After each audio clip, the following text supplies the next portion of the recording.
नमस्कार प्यारे विद्यार्थियों, स्वागत है आपका हमारे चैनल साइंस मैथ मैजिशियन में। आज के इस वीडियो में हम करेंगे प्रश्नावली 4.3 का प्रश्न संख्या 3। ठीक है, तो देखो प्रश्न संख्या 3 है, क्या एक ऐसी आम की बगिया बनाना संभव है जिसकी लंबाई चौड़ाई से दुगनी हो और उसका क्षेत्रफल 800 मीटर स्क्वायर हो?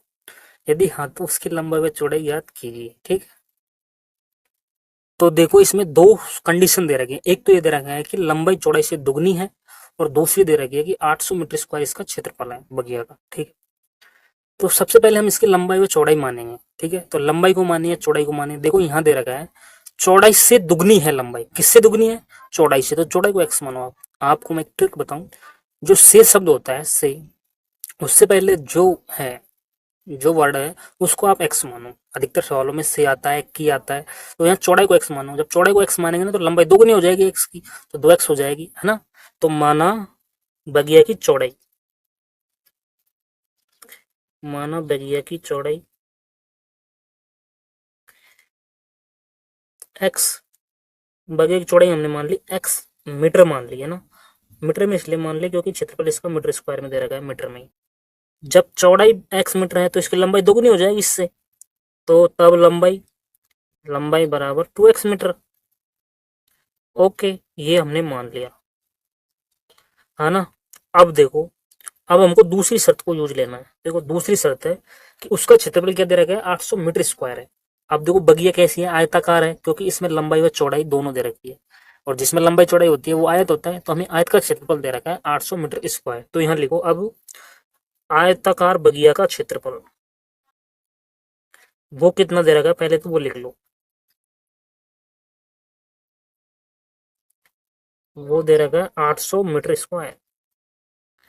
ओके, ये आपको दे रखा है। ओके, अब आयताकार बगिया है तो इसका क्षेत्रफल क्या होगा, लंबाई गुणा चौड़ाई। वो इसके नीचे लिख लिया, ये सूत्र होता है, बराबर 800।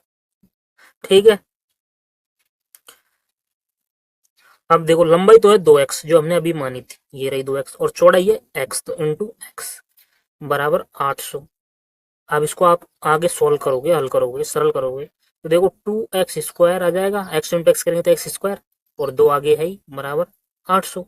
अब देखो इस 2 को 800 के बटे में ले आओ, तो एक्स स्क्वायर बराबर 400 आएगा। जब 2 का भाग देंगे तब देखो 2 से कट जाएगा, 800 में 2 का भाग देंगे तो 400 आ जाएगा। ओके, अब हमें देखो एक प्रश्न में क्या पूछा है, क्या एक ऐसी आम की बगिया बनाना संभव है? ठीक है, तो ये संभव है या नहीं इसका पता लगाने के लिए जो यहाँ द्विघात समीकरण बनेगी उसका हमें विभक्त कर निकालना होगा। अगर वो विभक्त कर पॉजिटिव आ जाता है या जीरो आ जाता है तो मूल होंगे उस समीकरण के, और मूल होंगे तो ये स्थिति भी संभव होगी। लेकिन उसका मान अगर नेगेटिव आ जाता है, जैसे विभक्त कर होता है डी बराबर बी स्क्वायर माइनस 4ac, इसके एक तो जीरो हो सकता है इसकी वैल्यू, या फिर इसकी एक वैल्यू क्या हो सकती है, जीरो से बड़ी, यानी प्लस, प्लस में वैल्यू आ जाए इसकी, धनात्मक संख्या आ जाए, और या फिर आ जाए जीरो से छोटी, यानी माइनस में वैल्यू आ जाए। देखो अगर माइनस में इसकी वैल्यू हो गई बी स्क्वायर माइनस 4ac की, ठीक है, तो उस समीकरण के कोई वास्तविक मूल्य नहीं होंगे। जब वास्तविक मूल्य नहीं होंगे तो उस समीकरण का हल भी नहीं होगा, वास्तविक हल नहीं होगा, है ना। तो स्थिति संभव नहीं होगी, ऐसी स्थिति संभव नहीं होगी। अगर प्लस में आ जाता है वैल्यू तो दो वास्तविक मूल प्राप्त हो जाएंगे, दो भिन्न भिन्न, है ना। अगर बराबर जीरो के बराबर आ जाता है बी स्क्वायर माइनस 4ac की वैल्यू, तो वास्तविक मूल प्राप्त हो जाएंगे, स्थिति संभव हो जाएगी, लेकिन वो मूल क्या होंगे, दोनों बराबर होंगे। तो सबसे पहले इसका विभक्त कर निकालो। विभक्त कर निकालने से पहले इसे मानक रूप में चेंज कर लेते हैं। इस 400 का पक्षांतरण करके इधर लिया है इसको, माइनस का 400 हो जाएगा बाई तरफ, बराबर जीरो। इसको दे दिया समीकरण फर्स्ट। ओके, अब देखो इसकी द्विघात समीकरण का जो मानक रूप होता है x square plus b x plus c बराबर जीरो, इससे तुलना करो इसकी। तो इन दोनों की तुलना करोगे तो ए बराबर क्या आएगा, देखो ए बराबर आएगा 1, क्योंकि एक्स स्क्वायर गुणांक ए है यहाँ पर, तो यहाँ एक्स स्क्वायर का गुणांक क्या है, 1 है। 1 से गुणा मान सकते हैं हम इसको, 1 dot into X square.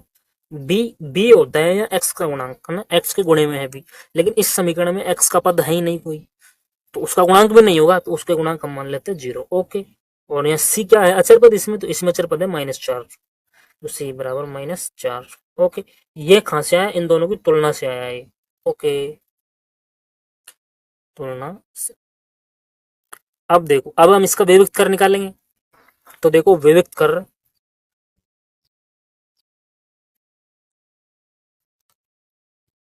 D बराबर क्या होता है, बी स्क्वायर माइनस 4ac, इसकी वैल्यू निकालो, देखो बी की जगह है 0, बी का मान है 0, तो 0 का स्क्वायर कर दिया, माइनस है तो माइनस, 4 है, फॉर ए की जगह है 1, ओके, और सी की जगह है -4, ठीक है। अब देखो आगे, जब आप इसको आगे हल करोगे तो देखो ये 0 स्क्वायर तो 0 हो जाएगा, ओके। जब इन तीनों को गुणा करेंगे, देखो 4, 1 और 400 तो आएगा 1600, 1600 आएगा ना। और ये माइनस माइनस गुणा करेंगे ना, देखो माइनस यहाँ भी है और माइनस यहाँ भी है, ये दोनों गुणा होंगे, -4 गुणा -400 करेंगे तो प्लस हो जाएगा, तो क्या आएगा 1600 आएगा। और आपको पता है इस ये क्या होता है, पॉजिटिव नंबर होता है, 0 से बड़ा होता है। जब ये 0 से बड़ा हुआ है, क्योंकि डी की वैल्यू कितनी आ गई, डी बराबर 1600, और 1600 क्या है, 0 से बड़ा है, इसलिए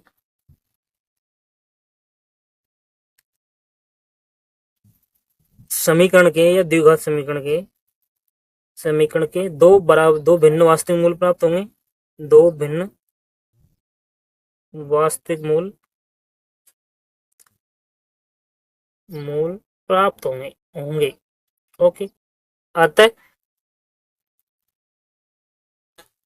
इस आम की बगिया बनाना संभव है ना, आम की बगिया बनाना संभव है, ओके। तो अब इसकी लंबाई और चौड़ाई याद करो, अगर संभव है तो बनाना संभव।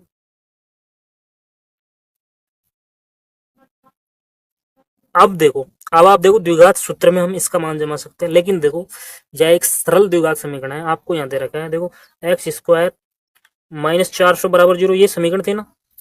तो इस 4 का वापस पक्षांतरण कर दो, 400 का, सॉरी। और जब आप देखो इस एक्स स्क्वायर को यहाँ से हटाओगे, हमको तो एक्स की वैल्यू चाहिए, तो इस स्क्वायर को उठाओगे ना, तो जैसे स्क्वायर हटाएगा तो यहाँ अंडर रूट लग जाएगा 400 के ऊपर, देखो इधर को एक्स को उठाया और 400 के ऊपर क्या लग जाएगा, अंडर रूट लग जाएगा, ठीक है। और जब वर्गमूल निकालते हैं तो वो प्लस में भी आता है और माइनस में भी आता है, ठीक है। देखो 400 का वर्गमूल आएगा 20, आप 400 का वर्गमूल निकालेंगे ना तो 20 आएगा, और वो आएगा +20 या -20। तो एक्स की दो वैल्यू प्राप्त हुई, एक तो +20 और दूसरी -20, ठीक है। अब देखो,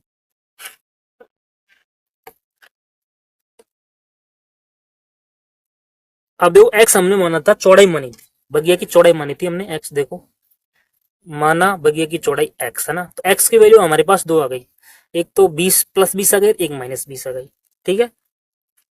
तो यहां लिखो, चूंकि चौड़ाई ऋणात्मक संभव नहीं है, चौड़ाई ऋणात्मक संभव नहीं है, क्योंकि चौड़ाई दूरी है और दूरी हमेशा प्लस में होती है, नहीं है, अतः बगिया की चौड़ाई या चौड़ाई लिख सकते हो आप, बगिया की चौड़ाई कितनी आ गई, एक्स बराबर 20 मीटर, ओके। वह लंबाई कितनी है, इसकी दोगुनी है, हमने माना था, प्रश्न में भी दे रखा था, वो क्या है, बराबर 2x, तो x की जगह 2 जमा 20 जमा दो, बस 2 इंटू 20 बराबर 40 मीटर, ठीक है। धन्यवाद।